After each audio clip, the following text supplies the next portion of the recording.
Well, thank you all very much for attending today, and we're very pleased to be here to unveil this memorial to Charmy Down Airfield. And may I say special thanks to Daniel Baker and all his colleagues at Wessex Water. We very greatly appreciate your help with organising this and helping us. Well, my name, again, just confirm, is Kenneth Bannerman. I'm the founder and head of the Airfields of Britain Conservation Trust, or as we also call it for short, ABCT. We are essentially the world's first national airfield charity, and this is one of the main things we do: unveil these commemorative memorials to Britain's disused airfields. Now, no doubt you'll know at least some of the historical background to this, but it's maybe just worth mentioning just in passing. Charmy Down, in an airfield context, dates back to the start of 1940, when the land here was requisitioned as, at the time, a proposed relief landing ground for Filton. Times and priorities then changed. You can also find at the National Archives in London a very interesting file whereby they were excavating some ancient long barrows while they were constructing the airfield. And this in turn relates to previous excavation work by the same distinguished archaeologist who was carrying out work as well at Bybury Airfield near Cirencester, where we unveiled one of our memorials in October of last year. Very interesting document. Some artefacts were preserved, and certainly a number of years ago they were held in a museum in Bath.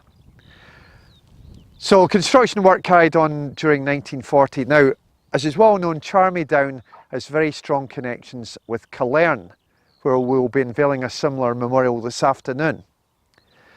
Charmy was Killearn's satellite airfield, but Killearn needed some considerable time to be constructed. In fact, they were still building Killearn towards the end of 1941. Now, how Charmy Down was especially important in the early days was that the general Bristol Bath area was not properly defended by fighter command. There were fighter units here, but there was no real proper organisational setup.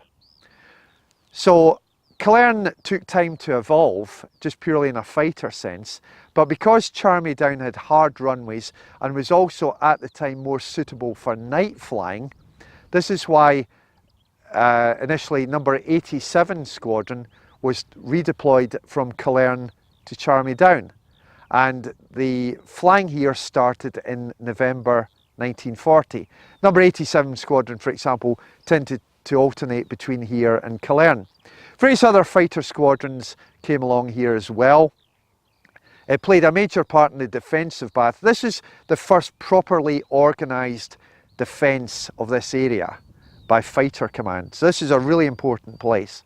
You had squadrons here that flew Hurricanes.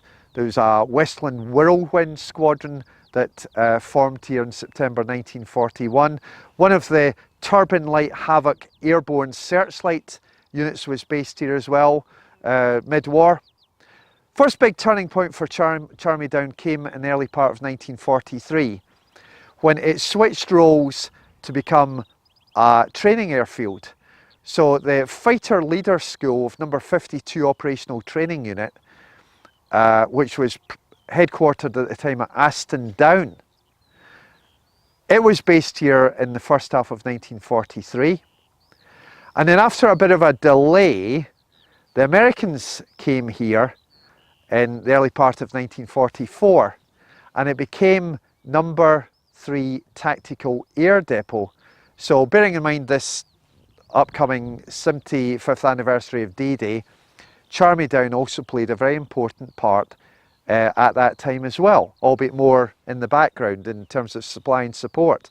The Americans then left in the autumn of 1944, and the airfield switched again as regards control to RAF Flying Training Command, and a flying school, a Pilots Advanced Flying Unit that was based at South Cerney, used Charmy as one of its relief landing grounds. And this carried on till pretty much the end of World War II. After that, things quietened down quite a bit, but Charmy Down was still being used. So notably, there was a personnel dispatch centre for the Australians that was based here in the early part of 1946. They came here gradually on their way home. And so they were based here in the early months of 1946. There was also a gliding school here. And this is one of the many anomalies when it comes to airfield research. If you believe certain other sources, the gliders were here, supposedly here, until 1948, when they relocated to Killarn. However, very deep level research has now managed to absolutely prove that the gliders in fact left Charmy Down in October 1946 in tandem with the official closure of the airfield. And the further twist in the tail there, incidentally, is that another key player in this airfield's story towards the end of its life wasn't actually so much Killarn, but Hallavington. It assumed some control as well. And we've even, for example, managed to find out the names of the personnel that were based here to do the gliding school. There was a gentleman here, excuse me, for example, called Rainbow, who was involved with the commanding officer of the gliding school. Anyhow, the personnel finally left for Hallavington. Now, as obviously some of you know, after the airfield closed, it was used for some years for housing, not least the still fairly well preserved control tower. And since then, it's just gradually come back to pretty much in the main farmland.